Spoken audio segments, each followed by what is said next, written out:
trying to get set up here. I pressed the live button. It wasn't there and then it was there. So, I'm Kathy from Simple Reflect and Kathy's Family Daycare. And we're doing a live Q&A tonight. So I've got some questions that's been sent in. I didn't realise I'd have such a busy day today. I sort of put this up and thought, oh no, I'll have a cruisy day and it'll be fine. And then we had playgroup this morning, so we were out for a good chunk of the day. And then this afternoon, after the children went home, I've fed horses and been to the dentist and done a roller fit class on roller skates. I'm back to it now from breaking my leg. So that was really fun and really nice to do. But I sort of ran and Locke had his AFL as well after school. So we fit quite a bit into our day. And I often talk to educators about how we actually get everything done, and I think we just do. We really just keep going and get everything in. It comes down to systems and planning and just committing that although things get quite crazy, we really do get things done. So why am I babbling on about my day? Apart from the fact that I love chatting, it's so that you take away a bit of understanding that we really, educators are pretty incredible. We're pretty resilient, and when things get crazy, we really do keep that commitment to not just our clients, but our family and the commitment that's needed to keep everything together. Don't you just love that word, that resilient word? It comes up all the time, doesn't it? And it really is a word that I think about a lot with the children, as well as ourselves as a family. The puppy and he's looking at me. So rather than doing training tonight, I just thought I would talk to you about the different things that have come up through the week for me, and the different discussions that I've had with people, and just share a bit about that with you.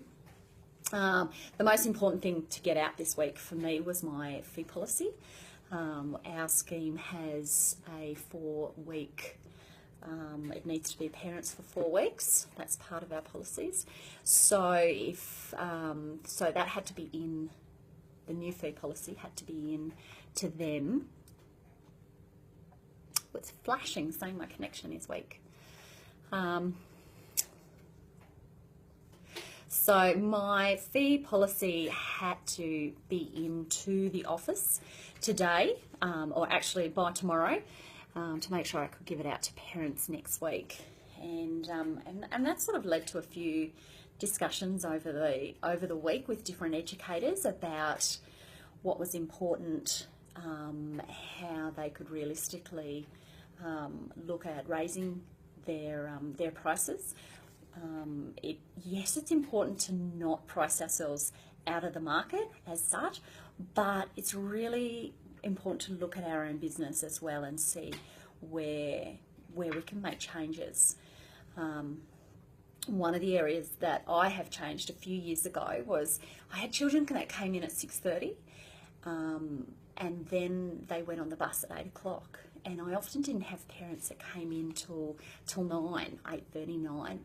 And I ended up with a half hour to an hour of non-paying, just a gap. You can't fill it with one child, not for an hour. So I changed my day, because I don't like charging a full day fee. Some educators do, and it works really well for them, but I don't. So I changed my fee policy to start from 8. And that made a big difference to my income. A whole extra hour on all 4 children all week really adds up. So there's some little tweaks that as educators we can make to our fee policies that doesn't add a lot to parents. It doesn't feel like it's constricting parents or taking away their options, but that brings our income up that little bit. So that would be one of the things that I've implemented.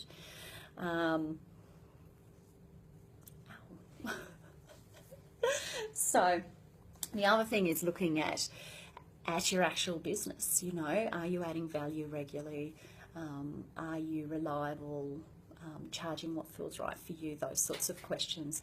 That it's a really good week this week to look at all those sorts of questions that are really important.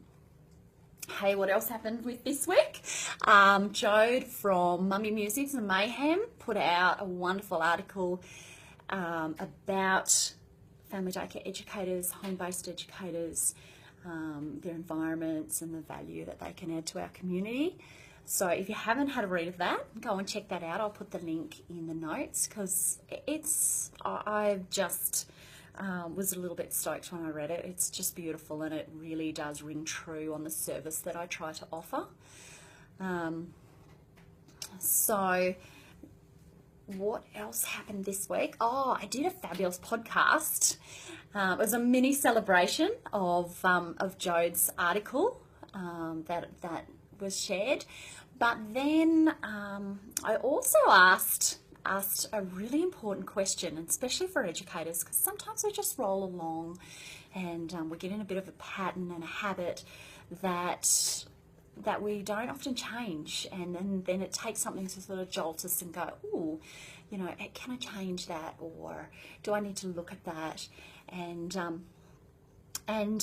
her article, I don't know, it felt really special that she'd done it for me, and so I asked other educators what they had done that was special for someone else this week, and really gave that challenge to them to find something that they could do that was special for others, and don't just get into that roll along of, oh, I'm doing things for everyone else constantly. I don't need to look at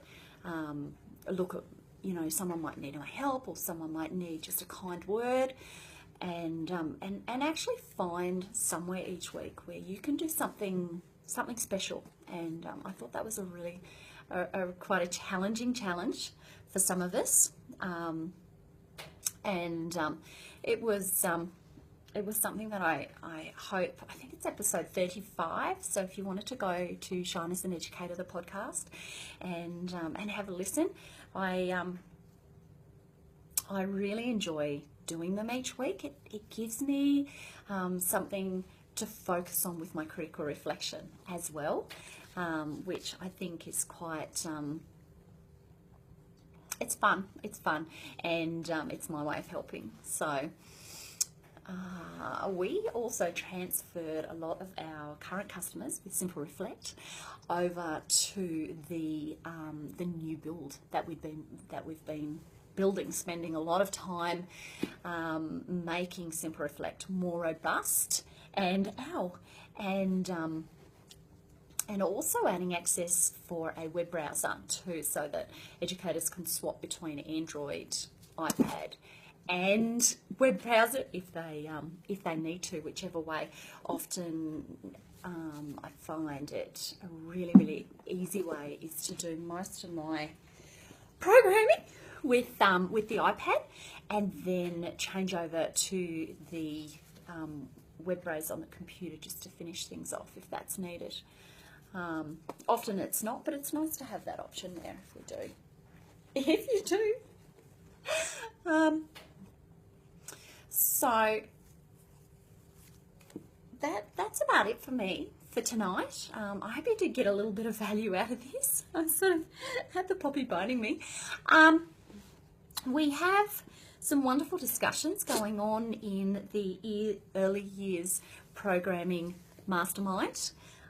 It's another option for educators if you're looking to work with me, or working with someone that isn't in your scheme and can give you a different take on things. There's also the forum, the private forum, and we can network in there without it being one of the big forums like a Facebook forum or thing like that. It's much more individualized, as well as the training. So if you're looking for that support, then I will pop the link in the notes below this. And I'd love to get any questions. If you have questions, then yeah, send them through. I'm more than happy to answer. So I hope you have a good evening, and enjoy your weekend that's coming up. And I will see you again in a few Thursdays. Thanks. Bye, guys.